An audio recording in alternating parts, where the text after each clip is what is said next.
Well, Bill, welcome to Sudbury. Thanks. Glad you could make it.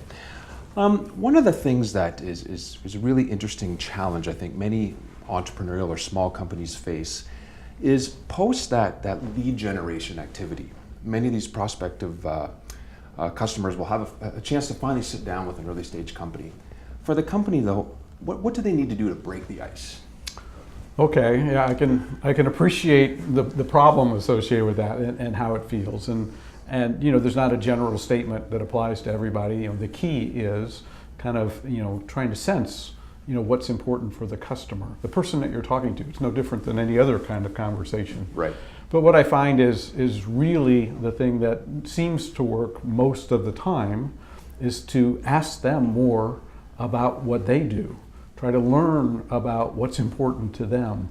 Ask them why those things are important. So mostly you know, I'm very interested in you and what you do and what's important. Right. And you can't do that just from a naive point of view. It's not just I'm asking you some kind of open-ended question. You've done some research. You know who the customer is. You know some things from the internet or other conversations about what you believe are important things to them. And you're able to ask this person to tell you some more about that. And building on that theme, it sounds like you want to overtly avoid selling right out of the gate. So for an early stage company, how much can they expect to really learn and validate that there's a problem that they're looking to solve with a customer and getting that direct feedback versus doing their own independent market research? How do they know where to strike that balance? So I don't know that it's a balance because you're always trying to get as much as possible. You know, the more information, the more effective you can be at trying to really tailor a solution for whatever problem or opportunity the customer's talking about. So I think there is, you know, a bit of this is what I can discern about what's important to the company if this is my first call. Right. And then I'm moving in to talking to you and trying to get that additional information based on some insights. You're testing some hypothesis. It seems to me this might be. So it's all listening. The other side of it is, you know, the guy doesn't want to waste his time talking to you. Right. What can he learn from you? Why are we having this conversation? So you do want to have some opportunity that you're talking about, well, this is how I see what we're doing really being directly impactful on those kind of problems. Here's some places that it has been.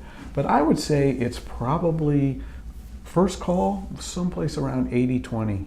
80-20 trying to discover, 20% trying to make it worth that guy's time to have a conversation with you. And one of the things that, you know, I've heard you talk about time and time again, and it, you know, based on your experience and also direct knowledge in working with companies, is knowing and trying to understand what that company's next best alternative is. Mm-hmm. So as an early stage company going in, how do they try to deduce what that company's thinking in terms of their alternatives? Well, again, you know, as you and I have talked before, in my world, the world revolves around value propositions. And so the reason somebody wants to talk to me is because they think they might have something better from me than what they're able to get from someone else or what they already have.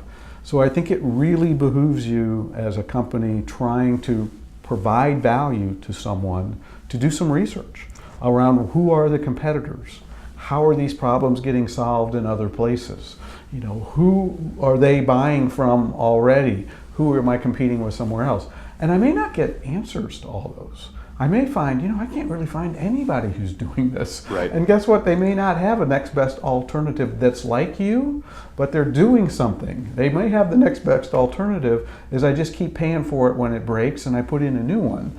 And you're able to say, well, this alternative allows you to not have it break so often. Right. So then you don't have to pay to have it done again. But you need to know that because at the end of the day, if you're not differentiated in providing value, there's no reason that customers should be buying from you. Right. So one of the things kind of extending on that, you often hear that big companies like the responsiveness of small companies. Mm-hmm. Limited bureaucracy, you know, the CEO will pick up the phone. How important as a differentiator should a small company realize that is as a core differentiator? How important is that responsiveness out of the gate? Well, again, it's you got to understand what the customer's needs are. You've got to understand that in the business that they're in and the suppliers like me are in, it's important to them to have quick response. I know why. It costs them money, it costs them downtime, it costs them frustration. These are the reasons. And if I can take that away, right, I'm better than the guy who physically can't do that. And so one of the frustrations for small companies is big companies are slow. One of the frustrations for big companies a lot of times is big companies are slow. Right. And so taking advantage of that kind of innate asset of being able to be responsive is really something only the small guy can do.